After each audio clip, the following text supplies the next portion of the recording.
The airport lounge was unusually quiet for midnight. Rain streaked across the massive glass windows while exhausted travelers sat slumped in chairs, charging phones, staring blankly at delayed flight screens, or pretending not to notice how tired everyone looked.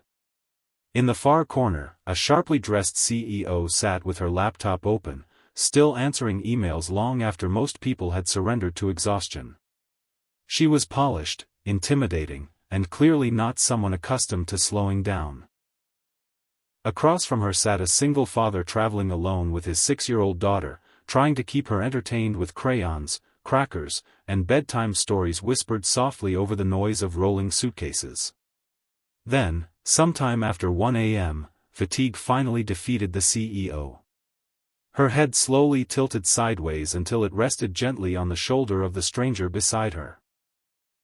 The man froze, glanced at her, and instead of waking her, did something so unexpectedly thoughtful it changed both of their lives forever. Before we continue, if you believe kindness, second chances, and small acts of compassion still matter, please like this video, comment where you're watching from, share this story with someone who needs hope today, and subscribe to Moments Hub for more emotional stories that stay with you long after they end. Emma Carter was 37 years old and known throughout the business world as a force of nature. As CEO of one of the fastest-growing consulting firms in the country, she had built her reputation on discipline, intelligence, and emotional restraint. Investors admired her sharp instincts. Employees respected her high standards, though many found her difficult to approach. Emma did not encourage softness. Not in herself. Not in others. Her life operated with precision. Color-coded schedules. Minimal personal distractions. Early flights. Late meetings. Structured decisions. Everything optimized. Everything controlled. Or at least appearing that way. Beneath that polished exterior was a woman who had spent years outrunning grief, loneliness, and emotional disappointment by replacing vulnerability with achievement. Success was easier to manage than relationships. Numbers were easier than people. Targets were easier than feelings. And tonight was a perfect example. Emma had just finished a brutal investor meeting in Chicago and was flying home after another 16-hour workday that blurred entirely into exhaustion. Her connecting flight was delayed due to severe weather. 3 hours became 5. 5 became indefinite. And now she was stranded in an airport lounge after midnight with nothing but her laptop, cold coffee, and an inbox that never stopped multiplying. Across from her sat Noah Bennett. 35 years old. Warm brown eyes. Slightly tired face. Short dark hair. Light stubble. Comfortable navy sweater. Dark jeans. Worn sneakers.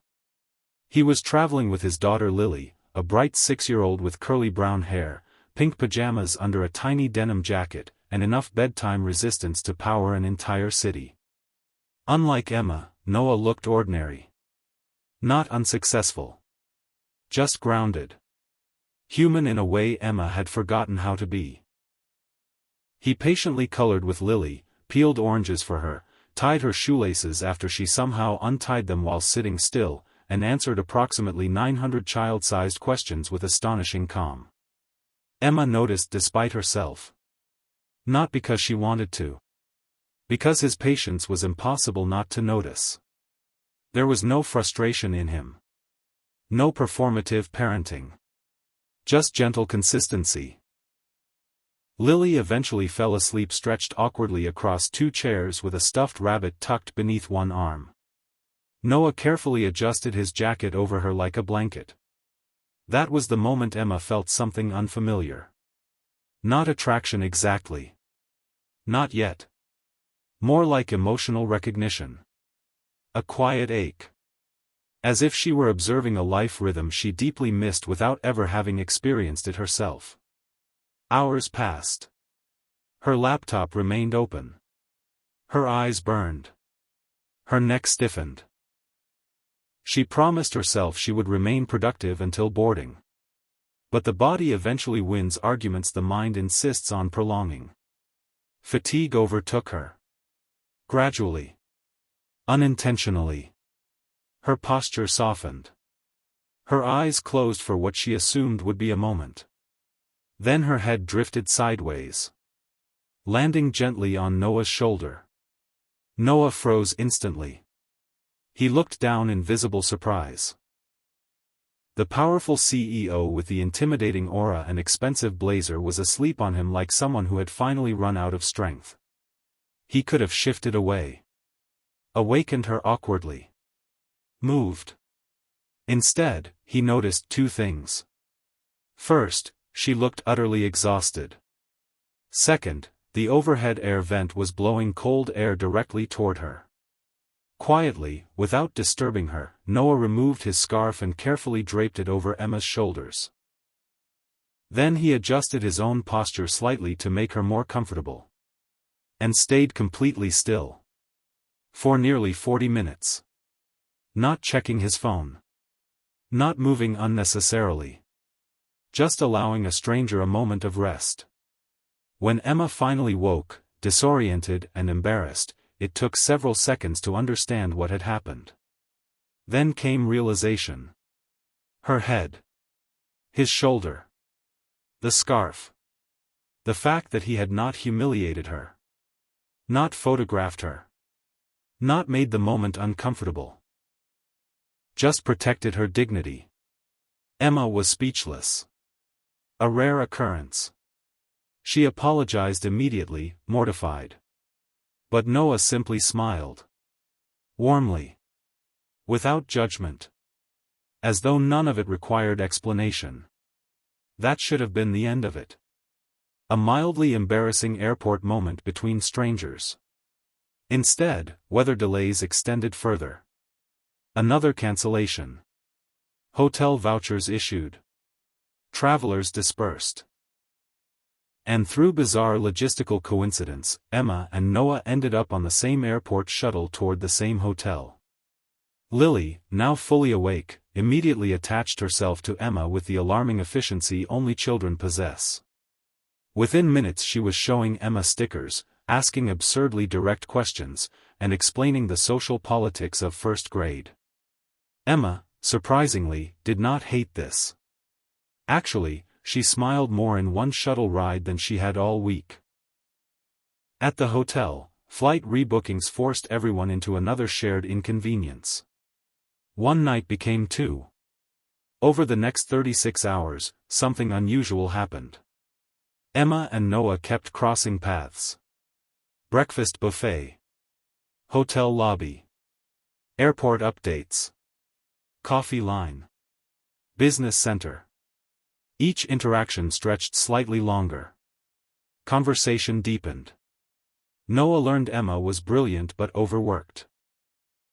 Emma learned Noah had once worked in architecture before leaving a demanding corporate role after his wife passed away 2 years earlier.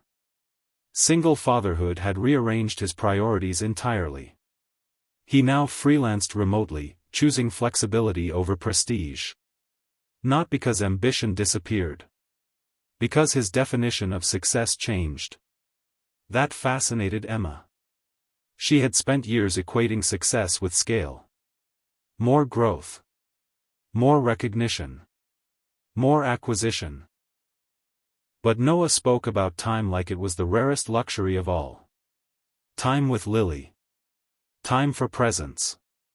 Time for a life that actually felt lived. The simplicity unsettled Emma. In a good way. She began noticing uncomfortable truths about herself. She was admired professionally. But emotionally exhausted. Hyper-capable. But deeply isolated. Respected. But lonely. Watching Noah interact with Lily made this increasingly obvious. He was not wealthy. Not famous. Not externally impressive by Emma's usual standards. Yet he carried a quiet fullness missing from much of her life. By the time flights finally resumed, Emma felt strangely reluctant for the experience to end. At boarding, Lily hugged her unexpectedly. Noah thanked her for making travel chaos more bearable. Emma smiled, but something inside her had shifted. A tiny crack in years of emotional armor. Back home, life resumed.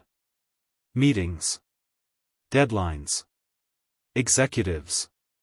Presentations. But Emma couldn't stop thinking about the airport. Not because of romance. Not primarily. Because of what the encounter represented. Rest. Warmth. Human decency without transaction. A moment of care she hadn't realized she desperately needed. Days later, she found Noah's forgotten scarf in her carry-on luggage. The same scarf he had draped over her shoulders. Instead of mailing it, she reached out. Simple message. Coffee invitation. Nothing dramatic. Weeks turned into regular conversations. Then dinners. Then shared weekends with Lily at parks, bookstores, and museums Emma previously never had time to notice. Slowly, her life expanded emotionally. Not by abandoning ambition, but by humanizing it. Emma remained ambitious. Still brilliant. Still disciplined. But no longer mistaking exhaustion for success. Noah never tried changing her. He simply modeled something different. A life with room for both purpose and tenderness. Before we reach the ending, comment below, have you ever had one small unexpected moment completely change your perspective on life? Months later, Emma sat in an airport lounge again. Same type of chairs. Same flight screens. Same background noise. But this time, Lily was asleep beside her while Noah returned carrying hot chocolate. Emma smiled quietly. Thinking about how absurdly ordinary kindness had altered her entire life trajectory. Not through grand gestures. Just one thoughtful decision. A scarf. A shoulder. A stranger choosing gentleness. If this story touched your heart, please like this video, leave a meaningful comment, share it with someone who needs encouragement today, and subscribe to Moments Hub for more emotional stories about kindness, love, and second chances. Sometimes the moments that change your life begin with nothing more than accidentally falling asleep in the right place.